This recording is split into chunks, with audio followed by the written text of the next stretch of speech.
quarters. You know, we've been Yes, in here yeah. about 5 or 6, about a year, I guess now. You know, but just getting it together. And I don't know whether you have that out there. You're living out in Queens, right?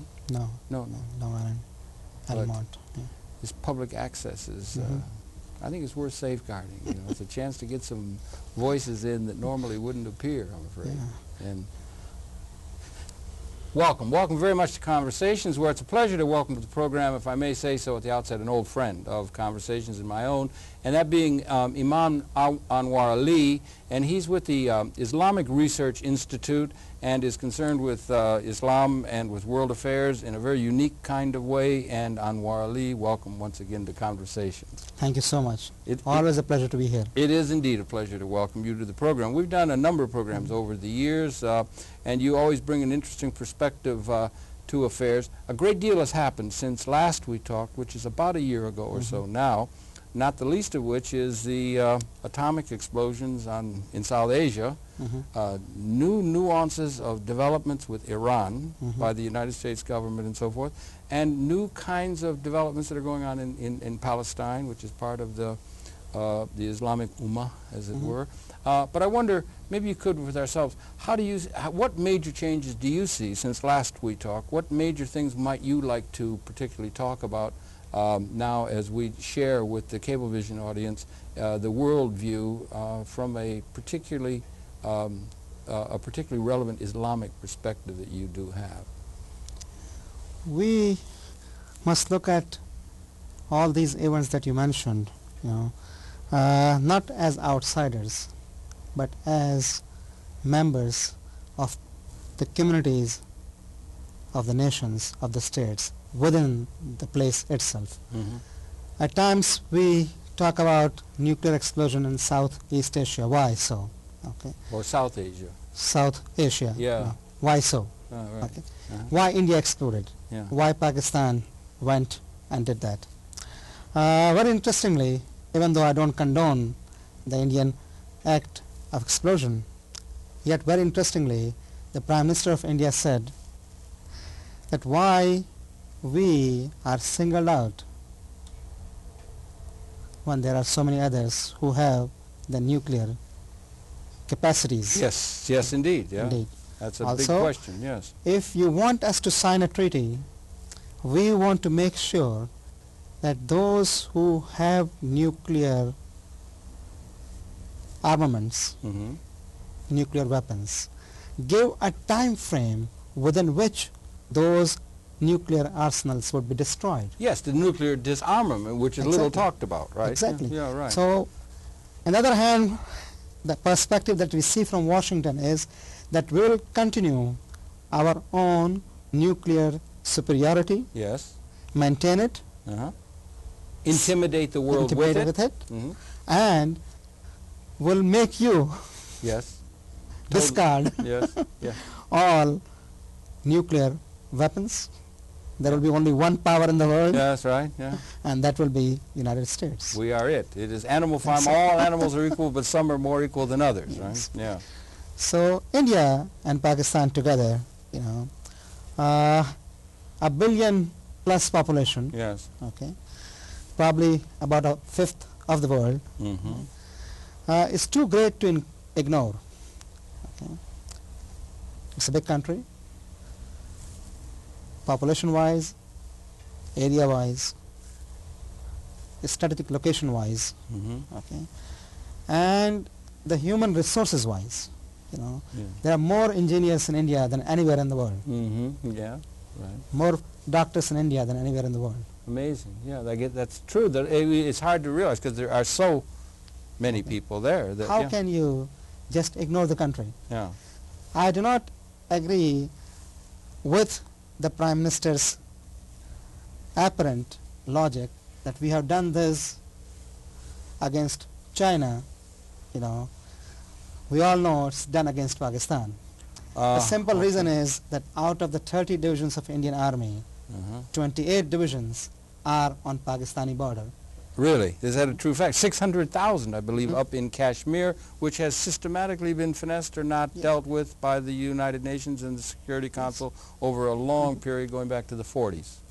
So India, even though it says it's arming itself up for protection against China, in essence, it is aggression against Pakistan. Pakistan, and some people say, some people from that region, they say not only Pakistan, but they feel that India is in a certain sense, regional superpower, and that they have certain kind of hegemonic attitudes toward the surrounding territory. Towards others. Yeah, right, okay. But still, if we go by his words, that India is willing to sign the treaty if there is a timetable for the destruction of all atomic weapons everywhere in the world. Yes. Okay, I'll buy it. Yes, right. But to maintain an imbalance in the world is something that you are at a core level against, and that's in keeping also, if I'm not mistaken, with your sensing of what Islam represents in terms of a spiritual message to the people of the world, in the sense that injustice is something that is to be at all times challenged and fought against. Yes, stood up against, yes. Okay. Of course, we know the intention of India is to subdue the people of Kashmir and impress upon Pakistan not to help the people of Kashmir. It's not going to work. Okay. Pakistan has probably more advanced system than India has as far as the delivery system is concerned. Okay. Is that a fact? You think this yes, is that true? is a fact. That's a fact. Yeah. And Pakistan is working on ballistic missiles and other things. Yes. Okay. The genie is out of the bottle. It is. We now have... you can't put it back in. The 5 is now irrevocably the 7, and growing. Many undeclared ones, like Israel. Yes. Who may come out of the closet sooner or later. There is one question asked about Iran, Islamic Republic of Iran, whether it has nuclear weapons or not. Right. And there is a lobby in this country which keeps on saying that yes, Iran does have nuclear weapons, and that's they are aimed against Israel. Interestingly, the Jewish press runs the story. That's a specific newspaper, the Jewish press, The Iranian nuclear arsenal. Okay, hold it up so they can see maybe, okay. That was a recent edition of the Jewish press. Yeah, right. Okay. April 23rd. Right, all right. Okay. Interestingly, inside, they say that Israeli officials themselves are not convinced of the documents being authentic that pertain to Iran's nuclear program. The documents pertaining to Iran's nuclear program are not considered authentic even by Israelis. And yet, they are being circulated throughout the world as if Iran was the culprit. The culprit, or Iran was the possessor of a nuclear capability. If Iran were to become the possessor, or an eighth, let's say, what would that mean? What would that spell out? And why ought not? If I may, we're on public access cable television here in New York City, and the chairman of the Time Warner Corporation, of which this is in a far distant part from the corporate headquarters, sit at the that being Ted Turner, sit at the press club, in the big room at the press club. He said to all the world, with all the cameras watching, he said, "What is this?" He says, "You got the United States going around intimidating people with atomic and hydrogen weapons all over the place." And he said, and all these other people can't do it. He says, he thinks everybody ought to have an atomic weapon in order to bring a little equalness to the playing field and so forth. He said that kind of thing. And there's a certain there's a certain logic to that thing, particularly if the United States, with a superpower status that it has, insists upon its ability to go around and intimidate the lesser advantaged peoples of the world. This is a question that is legitimately raised, no? It is. It is we Americans, must ask this question to our own representatives. Do we have a God-given right to have the nuclear weapons, and others don't have a right of existence? Or are we more mature in using them? History is telling us otherwise. Well, it would seem to be that there's been a major shift, and I'd like to bring up a couple things, maybe for you, because you're an imam, a teacher of Islam, and so forth. But let me bring up what might be a sore point, but one that you're aware of, obviously, because you monitor the press and so forth in this country, that the Pakistan bomb, the Indian bomb was let loose and so forth on May 11th, and then the Pakistan bomb, but the Pakistan bomb is being referred to as an Islamic bomb. Right? And that there is this reaction, and you're also aware of the prejudicial attitudes toward Islam that are all too manifest in the Western world, the United States and so forth. But what do you say to those who insist upon calling the Pakistan bomb the Islamic bomb, and that this is a precursor to Islamic countries around the world being able to have the gateway open to Islamic countries having atomic and even onto hydrogen or other kinds of weapons of destruction and so forth? Is the British bomb a Christian bomb? No. Is the American bomb a Christian bomb? Mm-hmm. Is the Indian bomb a Hindu bomb? They did call Is it the Chinese a Buddhist bomb? Yes, right, right. And is the Russian Orthodox bomb? What do we call it? Yeah, okay. No. I think it's just trying to paint Islam with a bad picture. Okay. Islam does not condone any form of subjugation on anyone. Islam does not stand for trampling people. Islam does not stand for oppression. Islam does not stand for starting wars, even conventional, leave alone nuclear. As a Muslim, I don't have any right to take the right of others. I cannot subjugate anyone. Islam does not permit to do that, okay? Because I feel answerable to the Almighty at all times. Okay? I think this vision of Islam is not understood by most in this country. Okay? All you see is terrorism, terrorism, terrorism. If people in Ireland, Ireland. in Ireland do some acts, they are terrorists, but no one tells us that they are Catholic terrorists or they are Protestant terrorists, they are Christian terrorists. Okay? When someone whose name is Islamic or Muslim, okay, does an act, an offensive one, okay, by all accounts, suddenly he is not a person anymore. He is probably representing 1 billion Muslims in the world, and he becomes a Muslim terrorist. Yeah, and you're familiar with that because the level of propaganda directed at the Islamic community is all too obvious to you as you monitor the press in this country. Right? But I'll tell you, this is how people become terrorists. Oh, here. Now you have a photograph from the New York Times, right? There's one Palestinian being, I don't know what to say. Yeah. Rats. Can you come in tight focus on that, please? Look at him. One person who is unarmed, surrounded by. Does it remind us of Nazi Germany? It does. It looks very much like it. If we can get a focus on it, I don't know. There.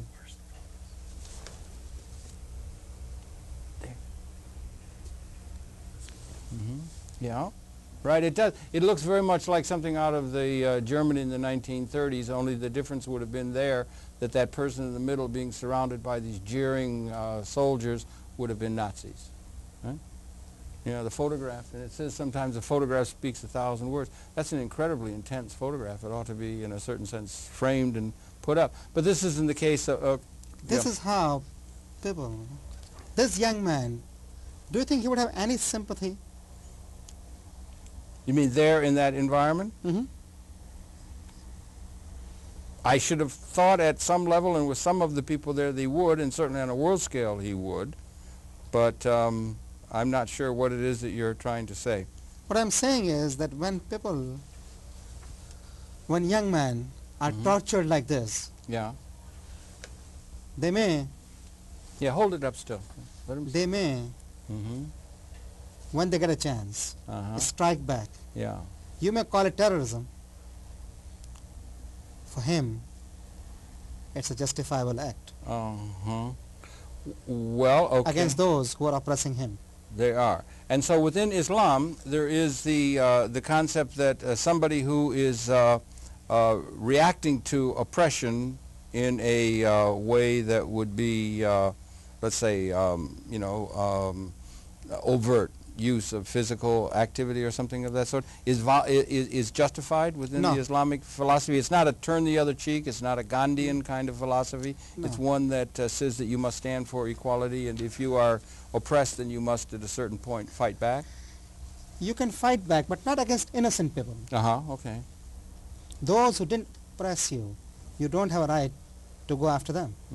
And hence, the bombings are condemned by all Islamic scholars, including Iranians. The bombings, the bombings in the that café, would for be example, in the, somewhere in the public place, like a bus stop or whatever, you know. Yeah. Okay. That is condemned. That's condemned, definitely. Uh-huh. Definitely. Okay. Definitely. No two opinions about it. Mm-hmm. Okay. Because those who were standing, waiting for the bus, are not the ones who oppressed you. They may be the part of the whole, fabric of the society. Yeah. That's besides the point. Yeah. Okay. You think that is beside the point? Yes. All right. You cannot use the force against those who have not directly done injustice to you. Okay. So there, yes, use of force is permitted, but there are so many checks and balances. Yeah. Okay. Palestinian issue itself, has risen from the insistence of Zionism in having the state of Israel right in Palestine. Yes, and The whole issue would not have existed if Israel was not founded there. It was. We have a very good study, that tells us that, in a sense. All right, you want to take it? Sure, Yes. go ahead.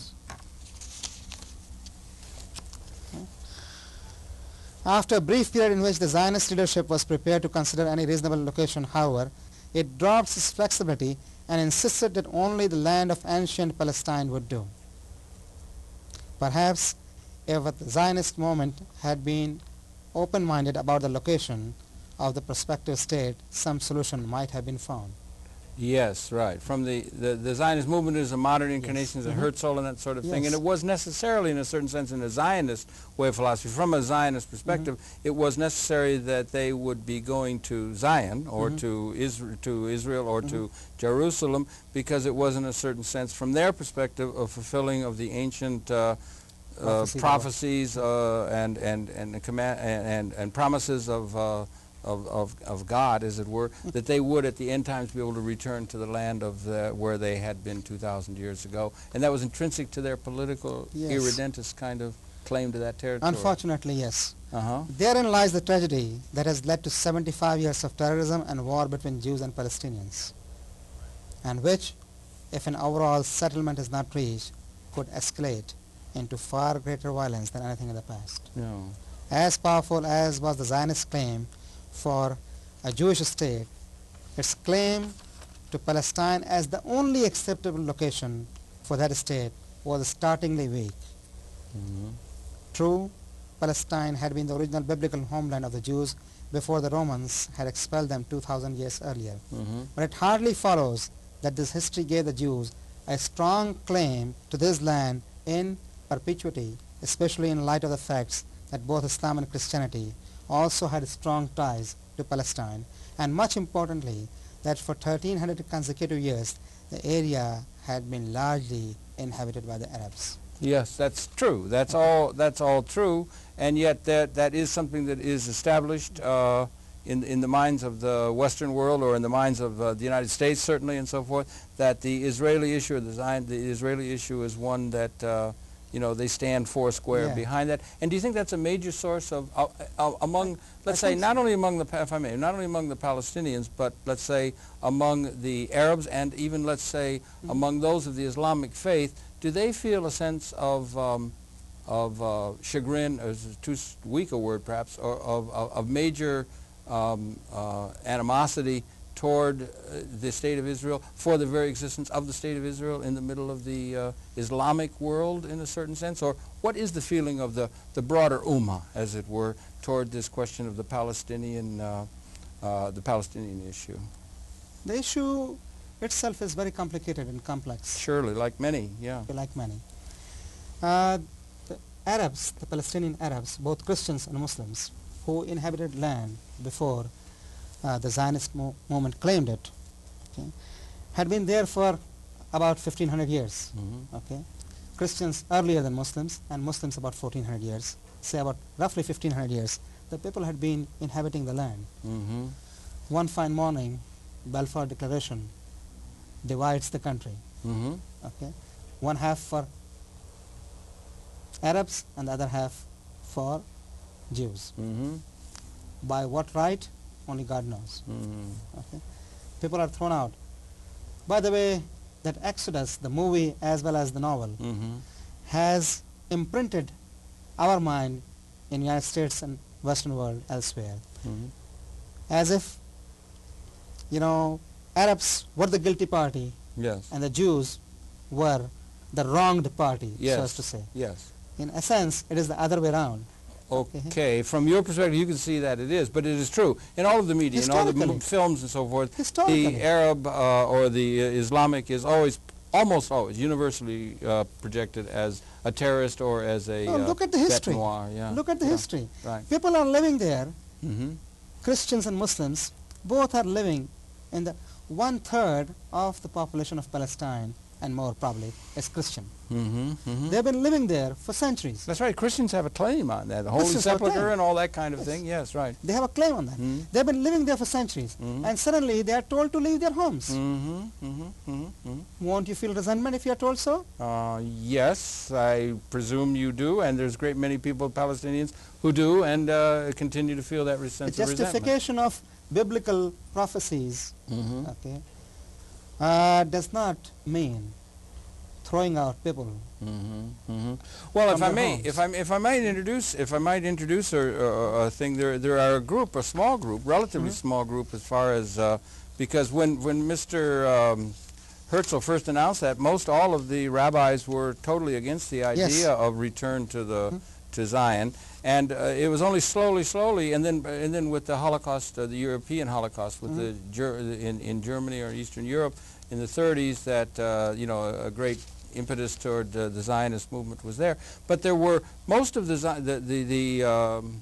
rabbis were against that idea, and they based it upon the Torah. They are. And they said that they still are a group. There's a Yes. small group. The Satmar, some of the Hasidim, and particularly the Neturah Karta, are people who say that the establishment of Israel is a tremendous blasphemy because they say there's no way to interpret the Torah in any other way than to say that for the return to Zion at the end times must be done totally peacefully, without one bit of loss of life, and within a world where there is a reigning elemental justice. And to force the issue is to go against the very essence of the Torah itself. And there's still some of those people in the far Orthodox Hasidim who hold to that idea, and they begin to present a problem in terms of the division within Israel itself of the Jewish people over this particular issue, whereas most of the secular-minded people think the geopolitical power and the ability to establish a nation-state is the overriding issue, where some of these more religious Torah true, as they call them, Torah true, Jews, yeah. feel that it was the greatest mistake, and they just think that it was a tremendous mistake and a blasphemy of Yes, traditional absolutely. Jewish thinking, and that's something to be cognizant of, I Yes. guess. Right? They are absolutely right. Mm-hmm. But there is also a religious movement in Israel, Mhm. ultra-right, okay, which is bent upon inhabiting the whole West Bank, Yeah. okay, making settlements wherever they can find land, Mhm. okay, grab it, make the settlements, and change the equation on the ground so that even if there is peace with Palestinians at a later stage, Mhm. okay, the reality on the ground would make the peace impossible. Mhm. Yeah, change the realities on the ground. Yeah.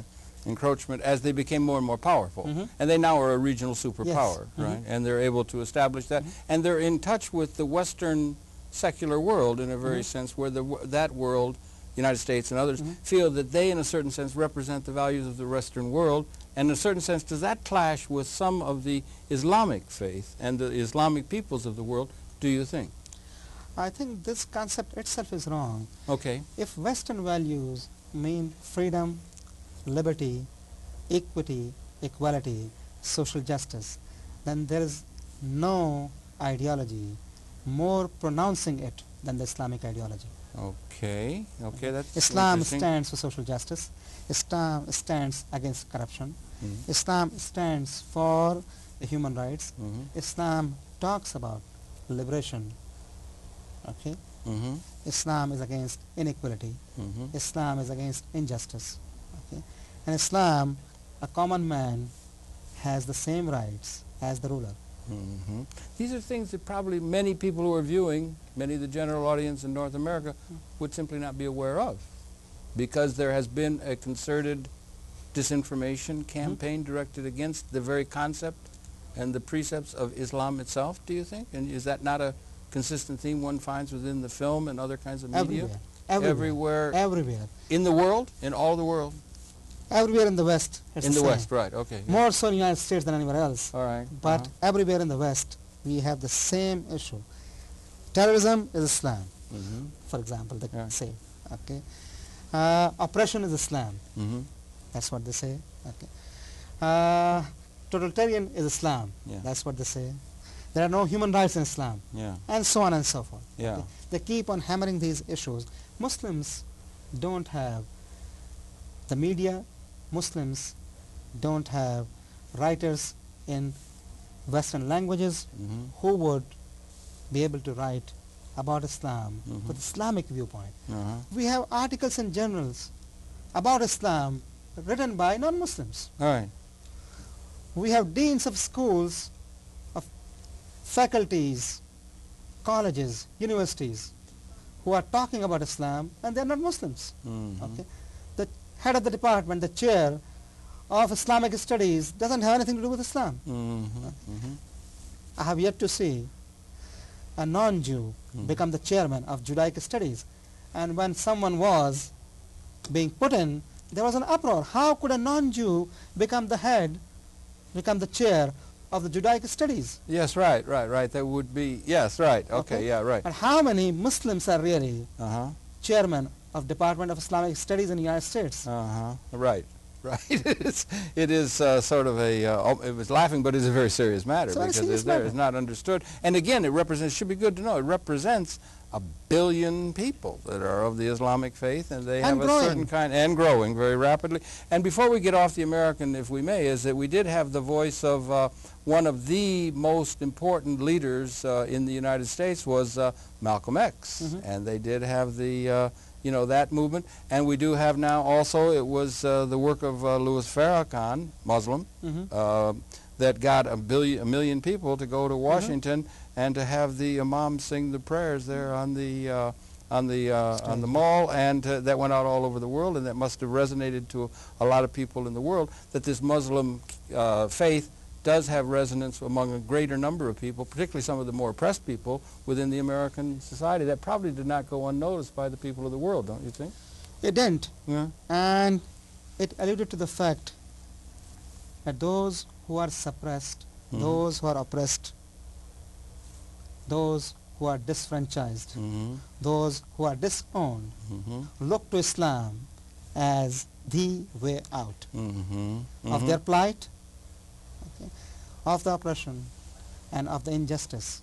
Okay, let me be devil's advocate a little, may I? The people who will say Islam does not give equal or appropriate rights to women, that they oppress their women, and that they are locked into a way of seeing the world which is not in keeping with the necessary secular view that is necessary for there to be an effective utilization of new and emerging modern technologies which will allow all of the wonders of technology and capability to be produced, and that they are therefore, because they are so backward in their way of thinking in terms of the modern progressive values of Western civilization, that they can never progress, and that's why they do represent a reactionary threat to the progress of the world.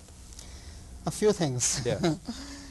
Number one, secularism does not necessarily mean modernism. Okay. Number two, to be progressive, you don't have to be secular. Okay.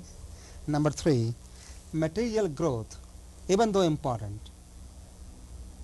is subservient to the growth of human values, of human dignity, of human spirituality. Okay. Where man regards his fellow human being as human and equal. Technology is not to enslave mankind. Islam considers technology in servitude to mankind.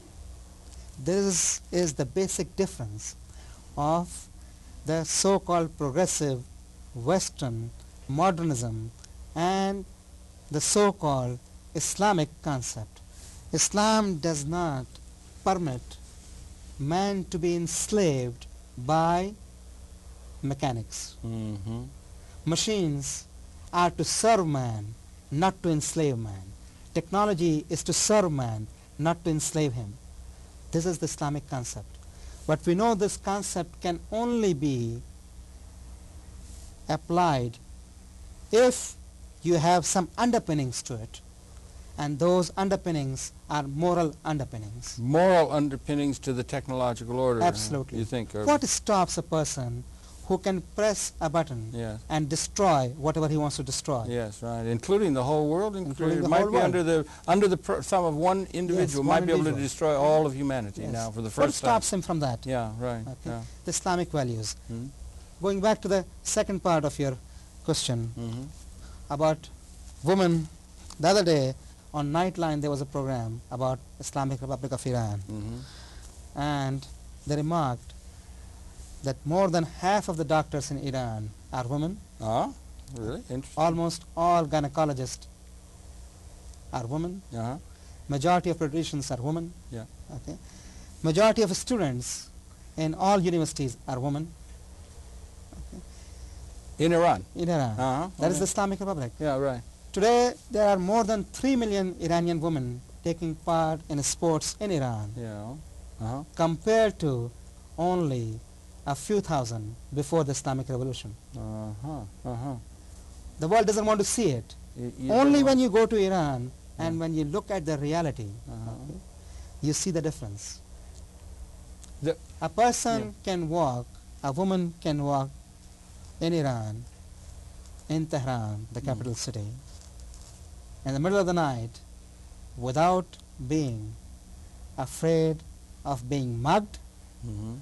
raped, or abducted. Mhm. Mhm. Uh-huh. You can't do that necessarily in New York City or in a Western It's a big city difference. here. There is a big difference, and yet they will point and they will say that she must wear a scarf on her head That's her or choice. those kind of things, and that there is a certain level of modesty, is that correct, that is sort of assumed by the Islamic faith to be appropriate to human behavior, and that you are stand against the unbridled license that is so much part of the Western scene with X-rated movies and all sorts of no holds barred use of violence, sexual activity, and so forth, which is part of the Western untrampled kind of Western expression of consciousness? What has happened by the unlimited onslaught, License. license of these things in the Western world Mm-hmm. is increase in the crime, increase in pornography, increase in child molestation, increase in valuelessness. No one regards the other sex except for the purpose of sex, and that's it. It's a sex object, and Sex it's object increasingly. only. It's Increasingly. unfortunate. Yeah. Unfortunately. 50% and better divorce rates now. More than that. Now in the yeah. More than that. And children usually reared by single parents. Increasingly, there's tremendous angst among the young people that have no sense of stability in which they can grow. Yes. All these are the result of the freedom that we have. Do you want that kind of freedom? Well. Why okay. do you equate the modesty in dress with prison? Right. Okay. Tell us. This is something that is hard Why? for you to understand why that is. Why? Okay. Yeah. The Iranian women don't feel like that. Mm-hmm. The Muslim women don't feel like that. There is no equality between these two things. Mm-hmm. Mm-hmm. Wearing hijab does not mean being enslaved. Mm-hmm. Ask the people who are wearing hijab and they'll tell you. Well, how They don't feel any difference. All right. What about in Saudi Arabia, women can't drive a car or something like that? They don't.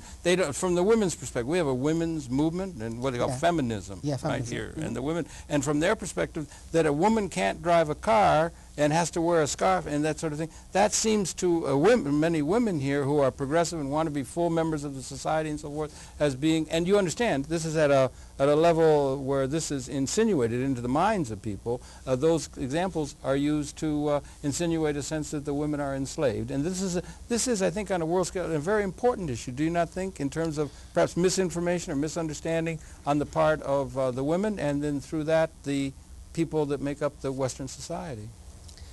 The laws of Saudi Arabia are not necessarily the laws of Islam. All right, this is something to make a distinction. All right. Okay.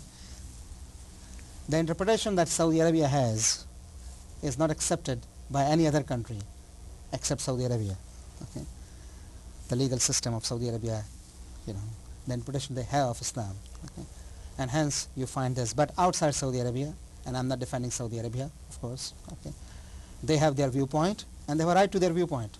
Well, okay, right. I think we must also stop imposing our own viewpoint on others. Right, okay. Okay. Right. If the majority of Saudis feel the right to drive or not of women being valid or not, let's leave it to them. Well, perhaps. I mean, that bothers some people in the West because the majority rule, you have to watch out for the minority, the rights of minorities, and that sort of thing wants to be safeguarded in the consciousness of many people here, But Islamically, there is no prohibition in driving. All right, right, okay, right, or right. doing any other activity. We had Eleanor Roosevelt was largely responsible. It's the 50th anniversary, 10th of December this year, of the Universal Declaration of Human Rights, and that is a declaration that's tried to be put out in terms universalist terms. That these are principles or ideas that can apply to the whole of humanity, so that you have regional differences and cultural differences, ethnic differences, and so forth. But do you, in a certain sense, think that the tenets of Islam and the broad outline notions of the Universal Declaration of Human Rights are in accord? Islam has much more. Much more than that. Right. Okay, much more than that. All right. Okay. Interesting. Islam does not only pay lip service to either freedom of expression, freedom of association, okay, or to the right of property by women. Right of property, right. And everyone's. Islam would not allow confiscation of properties, as we have seen lately, by IRS agents. All right, that's interesting. Okay. Yeah, that's interesting. FDA agents and others, just because, it was not reported to them. And we have a really, decision given by Judge Thomas the other day in 5-4 split in the Supreme Court, regarding an act of bringing in the money or whatever it was, and it was not declared to the customs, and the money was taken away, probably 150,000 or whatever it was. Okay. Islam would not allow it. Okay. Islam would not allow the property to be seized of a person whose tenant probably was cultivating marijuana on his property or selling drugs from his property. Okay, yeah. We in this country have a law that would result in automatic confiscation of the property of a person whose property was used, whether known to him or unknown to him, in some illegal purpose. Suppose I own a property, yes, okay, and my tenant is selling drugs. On that Why should on that property? Why should I pay the price for it? Islam would not allow it. They would not allow that injustice to be delivered down upon you, so, as they will here. Yes. That's so there are so many, we don't have time to go into a lot of details. Yes, you can't go into them all. But there are so many things, if we can sit together, we can talk about. Let's pick up issue by issue and see what is the criteria of Islam versus what we have in this country or even elsewhere in the world. Let me ask you another question. We got 1 billion people in Pakistan, or you've got from Indonesia to Mauritania, a wide swath. There are some people who say that this represents a huge number of people. It's fastest growing religion in the world. People are adhering to that. Do you see that that is setting a standard that increasing numbers of people are going to, in a sense, repair to in order to get a sense of values, as the values of the totally materialistic values of the West become losing their moral pinnings, that more and more people might be able to be looking to Islam? And do you see Islam growing in terms of as you begin to look ahead, in terms of its influence on the human society on a world scale? Oh, definitely. All right. Definitely. And I think there is nothing stopping it. Oh, really? Nothing is stopping it. Okay. As more and more realization of Islamic values comes into focus, those who are yearning for justice, who are looking for human rights, who want freedom, but not the freedom of killing others, right, subjugating others, not licensed to kill, to would mayhem. revert to Islam. Why not? It's a vibrant theology, a progressive ideology, something that satisfies both the worldly material pursuits as well as gives peace to yourself, where you are content that you are not stepping on the toes of others. Islam does not regard virtue in terms of snatching from someone. Virtue cannot come from vice. Virtue cannot come from vice. Okay. A good value does not mean subjugation of the so-called inferior people in the world. Right, Okay. right. Because there is a concept that we in the West are superior to people in Africa, for example, people in Asia, for example, people in Southeast Asia, for example, people in China, people in Russia. Islam does not say that. Every human being is a human being, and that's what defines him. If I am born here, if I live here, I am American, it does not make me superior to someone who is born in Africa or China or elsewhere. Islam calls every person a human being, and it sticks with that definition. It sticks with that definition. Yes. Right. No distinction between white and black, red or brown, Asian or African, or any other region of the world. When we look at the world now, the material world, we see a growing distinction between a few very, very wealthy people, very, very powerful people, and a great number of people who are being what they call marginalized. They're being marginalized through processes of international globalization of companies and so forth.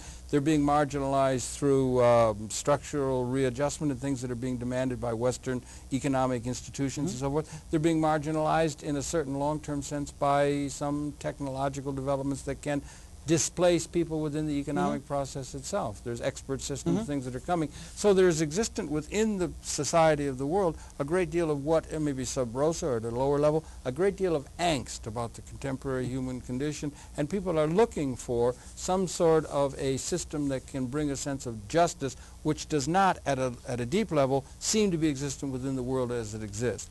You say, you would submit, I presume, that Islam is one force that could be one candidate, as it were. Let's say it should be advanced as a candidate that could get wide universal support and is in keeping, as you said earlier, in your view, with the intent and the deep meaning purpose of and in keeping with the Universal Declaration of Human Rights.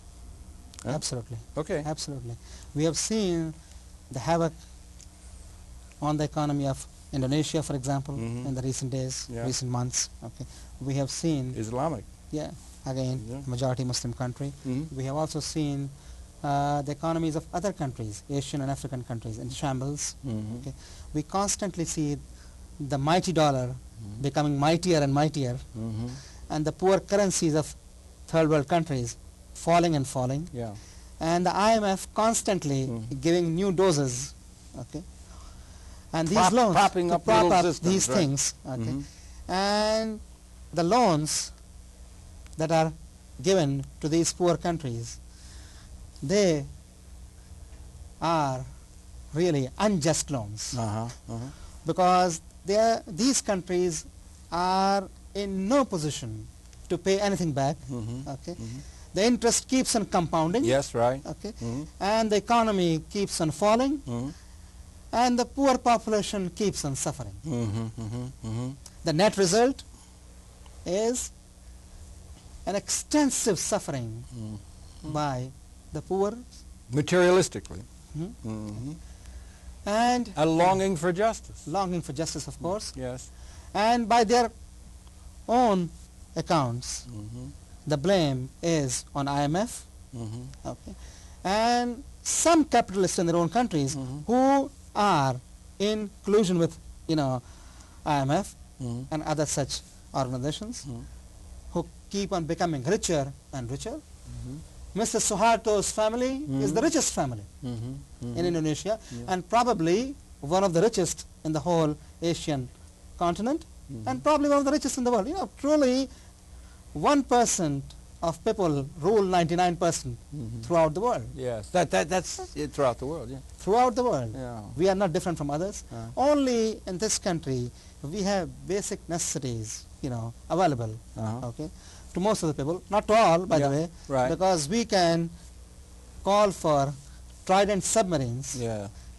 costing billions, but we will knock off a mother with 4 from welfare Yes. because she is wanting only $12,000 a year. Yes. Right. What a great sense of justice. Yes. Yeah. Yeah. Okay. Well, I agree with you. That is true. Anwar, if this is the case, what is it that you think that has caused there not to be able to be coalesced among these 1 billion people that make up the Islamic Ummah? A greater unity among them. What has been this thing that has kept them so disunited and so at each other's foot? Iran and Iraq fought a terrible war. Americans armed Iraq to fight that war. They did that. What has it, do you think, that has made it so that the Islamic people, with these principles and with these views of the world and the practicality that can be there and so forth, not to have been able to form themselves more effectively into an overall entity, a force in the world that could move toward these material realities and toward the spiritual realities, particularly, perhaps more effectively than in their divided situation they seem to have done? One pressing point always comes up, and that is this disunity among Muslims. But we should look historically. Most of the Muslim lands were under colonial powers. More recently, yeah. Okay, we have been independent only probably less than 50 years. Yeah, that's true. Yeah, Okay. that's right after the Second War. And in 50 years, we have come a long way. Okay. I think the next century is the century of Islam. Oh.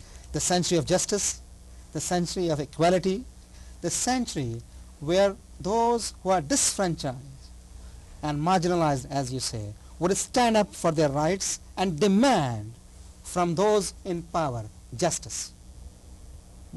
They would not keep quiet. Time must come when these The oppressed. economically oppressed people, Yeah. even though some of them may be best as far as morality is concerned, as far as their own value system is concerned, they may be the best, yet economically they are oppressed. These people would stand up. Okay? And we will have in this country too voices like Malcolm's, Malcolm X. Malcolm yeah, X's right. and others Mm-hmm. who would stand up and would not be afraid to talk about truth, justice, equity and equality. Speak truth to power. Okay. All right. Power really in the service of humanity is a great asset. Power, if it is used to strangle humanity, is a great injustice. We are looking today in the world where the haves Yes. are having a heyday Mm-hmm. and the have-nots have no place to go. Right. I gave you an And example of that. that Y in the road is ever more Yes, it's becoming evident. with these, economic successes, as they call them, these mergers and mega mergers, Yeah.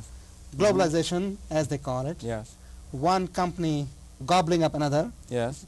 the directors and CEOs making millions in Billions, options billions. and billions, of course. In options, yeah. In right. options, okay. Yeah. And the poor worker laid out, Yeah. okay. And that, if I may, Anwar, against a situation of expert systems and parallel processing and computing that is going to be able to displace those workers ever more and put more of the value into the capital assets that are all owned by a minuscule number of plutocrats at the top. Right? That's what I said earlier, that technology in Islam is in service of man. Technology is not to enslave man. This distinction must be made. Technology cannot be used to enslave man. Technology should be used to service.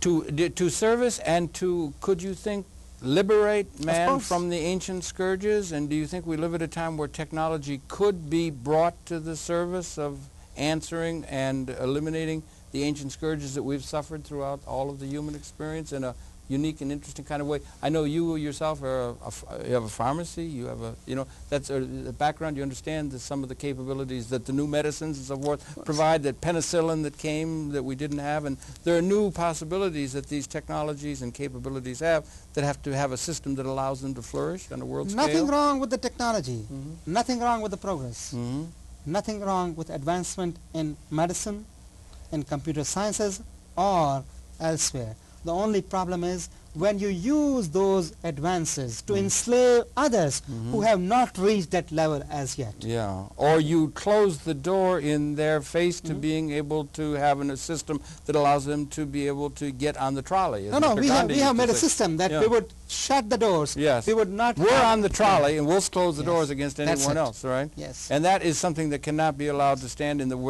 the best teachings or in the fulfillment of Islam. Now, if they are doing that and they're going to rise up and there's going to be increased numbers of people that are going to be in a certain sense marginalized and they might rise up, they would rise up against whom? Against those who are making life miserable for them. Okay? Islam does not pit man against man. Okay? Islam does not make you pick up the gun and start shooting. No. Islam tells you these are the rights that you have as a human being. Demand those rights. Insert those rights, yeah. Okay. Make them a reality in everyday life. As more and more disfranchised men and women in the world become aware of their rights, yes, they will demand those rights. And once the demand is intense, those rights would have to be accepted by those in power. By those that are in power, and in a sense then that would be an empowering movement for the masses of the people. And it's interesting, you're a scientific person, you study science, the DNA, where every cell in an organism is in communication with every other cell, and if you have one cell that's growing very, very well and the organism is not, that's a cancer. It's a disease kind of thing. It's not a healthy organism, and we need to have the metaphor being we need to have all of humanity involved in a maximal kind of way, given the technological capability of helping that. So what we really need is some sort of an economic or political or economic system that's going to permit us to do what it is we're technologically and knowledge-based capable of doing, and we fault for that kind of a moral and economic and political system. And Islam, in your view, holds a great deal of the clues to how we might achieve that? Yes, absolutely. All right. Provided we are willing to share our knowledge, our expertise with those who don't have it. Okay? And instead of constantly labeling them as backwards, Yes. You go to Africa, you look at people, oh, these people are still tribal people. They are backward. Yeah. Okay? Don't regard a man backward just because he does not have the convenience of modern society. Yeah. He is great in his heart. Yeah. Look at his heart. All right. Feel how great he is. Okay? In terms of brotherhood, in terms of humanity, in terms of respecting and regarding you. Do we respect and regard others? We respect and regard only material wealth, and that's it. Yeah, a person is great who has more money. Yeah, right, right. It seems to be the only value that seems to be there because the spiritual values have gone, and we need to have that. Do you see that you'll be able to have, this is a worldwide situation you're in, do you think that this Islamic force for justice, let's say, on this kind of a large-scale pattern, would have other forces that it could join with in a parallel kind of way toward a liberating context so that the angst or the upset or the disquietude or the standing up, as it were, of other groups of people? I know you've done a great deal of work in prisons. You've visited with people in prisons, and so forth. But other people who feel that sense of equality that's existing in that Islam could be one force that would join with many others as long as the pathway is parallel, that there could be other groups that you could join with that you would work in camaraderie with.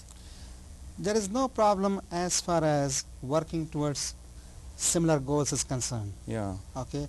If the goal ultimately is the freedom and liberation of man from servitude of others. Yes, right. There is no problem. That's a good basic principle, isn't it? That's a basic principle. Mr. Qaddafi, if I may, who is an Islamic man, has said that in need, if you're materially in need, freedom is but latent. If you're answerable to somebody else for your basic needs or even the basic security, you can't be considered a free man. And we need to have a world that begins to allow each person to be, in a certain sense, free to be free from the dictates of need. Yes. He's an Islamically inclined person, right? Yeah, sorry.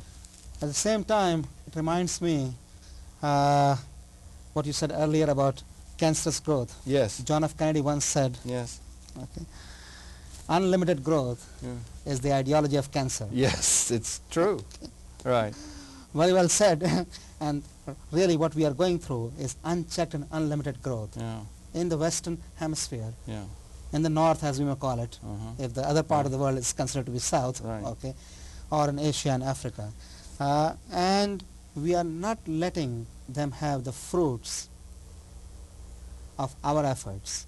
Okay, we want them to go through the same, probably, or always be subservient to us in achieving it. I think human knowledge must be shared.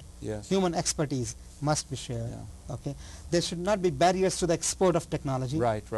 There should not be barriers to export of knowledge. Okay, knowledge, Islamically, is the heritage of the humanity.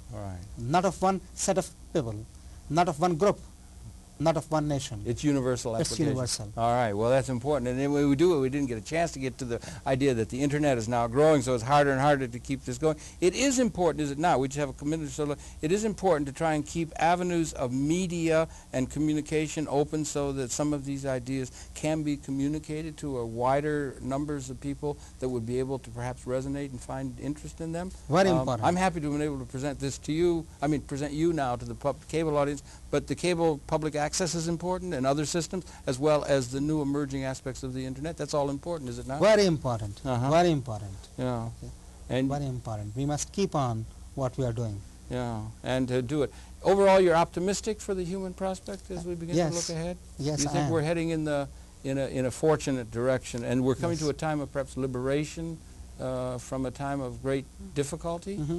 As our horizons expand, as our visions become clearer, and as the respect and regard of others is more established, we look for a better future. You look for a better future. Do you see this, Anwar? It's good to see you again. Do you see this as a time of there's been a qualitative transformation in terms of the technological capability, or from whatever source, that this is a time of qualitative transformation in the human condition, that there might be a liberation that has not been available to us throughout human history, and that the situation that we're in now is in some sort of a way unique in this time in which you and I talk, and particularly the young people are growing into, that there's new possibilities that weren't there for our ancestors. Yes, or as we progress, as we see these emerging technologies, the fields of knowledge, and the availability to common man, things that were not available, maybe 10 years ago, 20 years ago, 30 years ago. We see the change coming. One of them is the knowledge of Islam. Thank you, Imam Anwer Ali. Your pleasure to have had his perceptions. Happy to bring them to you. We invite you to tune in. We'll be coming back again next week. Anwer Ali, thank you once again very much. You're welcome. Until next time. That was So, great. yeah, get under the wire.